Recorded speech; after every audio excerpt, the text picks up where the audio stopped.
So ఎన్నికల ముందు కరెక్ట్గా కవితను అరెస్ట్ చేయడంలో అంతర్యం ఉంది. అట్లా అసెంబ్లీ ఎన్నికల ముందు అరెస్ట్ చేయలేదు కాబట్టి దెబ్బతిందని మీ పార్టీ అనుకుందా? కాదండి, ఇది కూడా మ్యాచ్ ఫిక్సింగ్ అని రేవంత్ రెడ్డి అంటున్నారు. ఇక వాళ్ళకు ఇది ఒక డ్రామా లాగా కంటిన్యూ అవుతుంది. డ్రామా కంపెనీ ఆయన నడిపిండి కాబట్టి సక్సెస్ అయ్యిండు. డ్రామా కంపెనీ నడిపిండి కాబట్టి సక్సెస్ అయ్యిండు. ఇలా 6 గ్యారెంటీలు 66 హామీలు ఇవన్నీ టక్క రోజు సోషల్ మీడియాలో కోట్ల రూపాయలు ఖర్చు పెట్టి చేసిన కాబట్టి అయింది. ఇక ఆయన లక్షణాన్ని మా మీద చూసే ప్రయత్నం చేస్తే ఎట్లా చెప్పండి? ఆయన లక్షణం అది. భరత్ గారు ఒకటి గుర్తుపెట్టుకోండి, దర్యాప్తు సంస్థలు వాడి స్వతంత్ర ప్రతిపత్తి ఉంటుందండి. సంవత్సరం తర్వాత గుర్తొచ్చిందా లాస్ట్ ఇయర్ మార్చ్ లో క్వశ్చన్ చేశారు, మరి ఈ మార్చ్ దగ్గరకు వచ్చేసరికి ఏది పడితే అదే ఎట్లా పడితే అట్లే చేస్తా అంటే కుదరదు. కోర్టులు ఉంటాయి, చట్టాలు ఉంటాయి.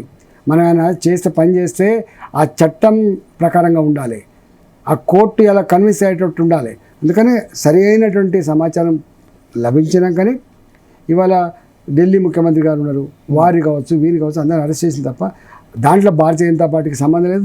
భారతీయ జనతా పార్టీ రాజకీయ కోణంలో ఎప్పుడు చూడదు. మీకు బాధ అనిపించలేదా కవితను అరెస్ట్ చేస్తే? మీరు దాదాపు చాలా కాలం కలిసి పనిచేశారు.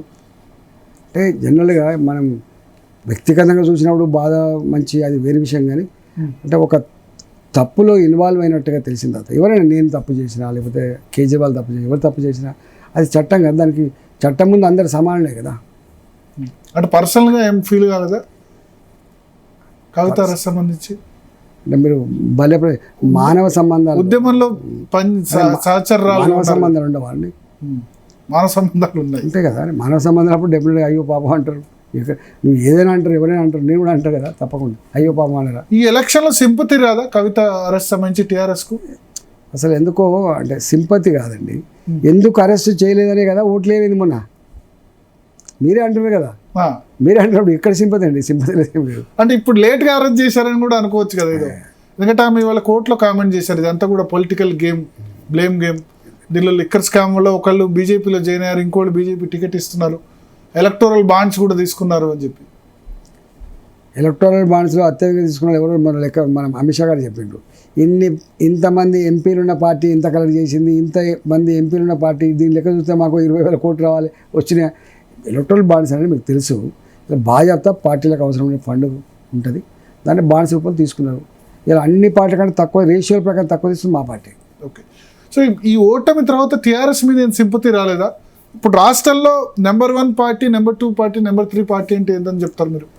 ఇలా number 1 party Bharatiya Janata party కాబోతుంది ఎంపీ ఎలక్షన్ అంటే హైయెస్ట్ ఎంపీ సీట్స్ వస్తాయి చూడండి.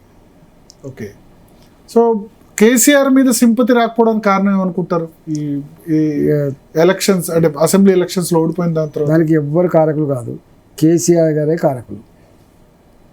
వారి యాటిట్యూడో, వాళ్ళ సొంత నాయకుల పట్ల, వాళ్ళ కార్యకర్తల పట్ల వివరించే తీరు కావచ్చు, ప్రజలు లెక్క చేయలేని తనం కావచ్చు, ఎవరు చెప్పినా వినటువంటి అహంకారం. ఆయన్నే మొత్తం ఆత్మ పరిశీలన చేసుకోవాలి, ఆత్మావలోకనం చేసుకోవాలి. బీఆర్ఎస్ను టీఆర్ఎస్గా మారుస్తామంటారు.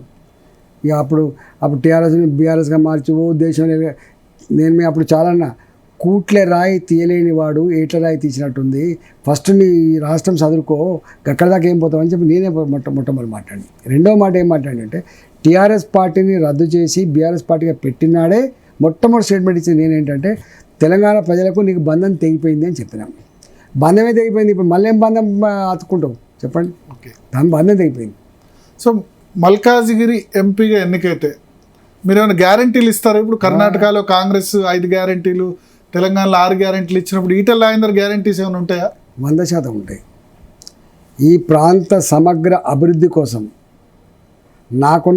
మేము అధికారంలో ఉండే పార్టీ మాదే కాబట్టి మోడీ గారి లాంటి వాళ్ళని, అమిత్ షా గారి లాంటి ఒప్పించి మెప్పించి ఇక్కడ పిల్లల ఉద్యోగ అవకాశాల కోసం కావచ్చు, ఇక్కడ ఇన్ఫ్రాస్ట్రక్చర్ డెవలప్మెంట్ కోసం కావచ్చు, ఇక్కడ ఇండస్ట్రీస్ ఎస్టాబ్లిష్ చేసి కొంత డెవలప్మెంట్ కావచ్చు, ఇవన్నీ తెచ్చే ఆస్కారం భారతీయ జనతా పార్టీ అభ్యర్థిగా నాకే ఉంటుంది, ఇంకెవరికి ఉండే ఆస్కారం లేదు.